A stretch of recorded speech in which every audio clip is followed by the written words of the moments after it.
தான் இருக்கணும்னு சொல்றாங்க. அடுத்ததா பார்த்தீங்கன்னா பிராணிகள் நடமாட்டம். இது முக்கியமானது. இப்போ நம்ம மீனை கறி வைக்க போறோம்னா அதை வெட்டி வச்சுட்டு வாங்கிட்டு வந்துடுவோம். ஆனால் பூனை அது மேலே ஏறி மீனை எடுத்து அதை சாப்பிட்டு அப்புறம் அதை நாம் தெரியாமல் கறி வச்சு அதை நாம் சாப்பிட்டு அப்படியே தொற்று நோய்கள் பரவி கொண்டு போவோம். அதனால எப்பயும் சமைக்கிற இடத்துல பிராணிகளை விட வேணாம்னு சொல்கிறாங்க. அதுக்கு உதாரணம் எலி, பூனை, நாய் இதுகள்லாம் சாப்பிட்டதை நாமளும் உட்காந்து சாப்பிடுவோம். நம்மளுக்கு தெரியாது அது சாப்பிட்ருக்கான்னு. அப்போ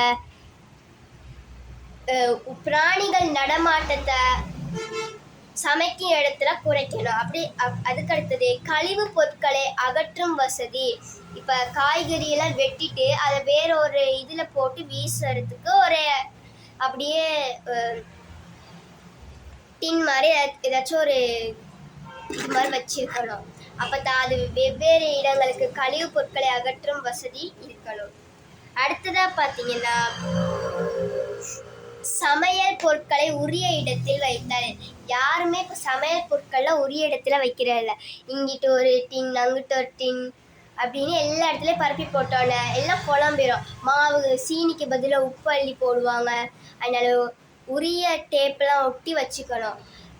ஒவ்வொரு இடத்துலையும் போடாமல் அது எங்கே இருக்கணுமோ அங்கனையெல்லாம் வைக்கணும் அப்படின்னு சொல்கிறாங்க. சமையல் பொருட்களை உரிய இடத்தில் வச்சோம்.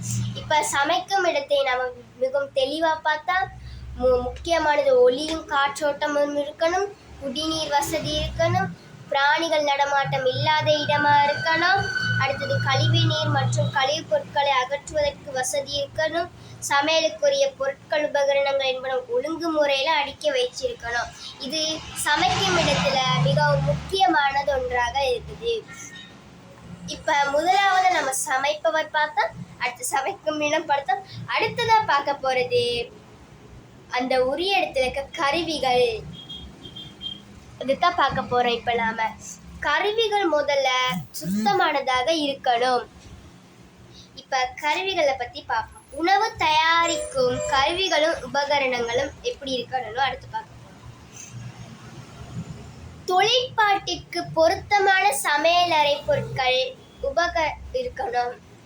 வேலை செய்கிற கத்தியா பொருத்தமான வேலை செய்கிற கத்தி அதுகள்லாம் தான் இருக்கணும். உடைஞ்ச கத்தி அது அப்படி வச்சிருக்க கூடாதுன்னு சொல்றாங்க. அடுத்தது பார்த்தீங்கன்னா உபகரணங்கள் பயன்பாட்டிற்கு முன் சுத்தமாக இருக்கணும்.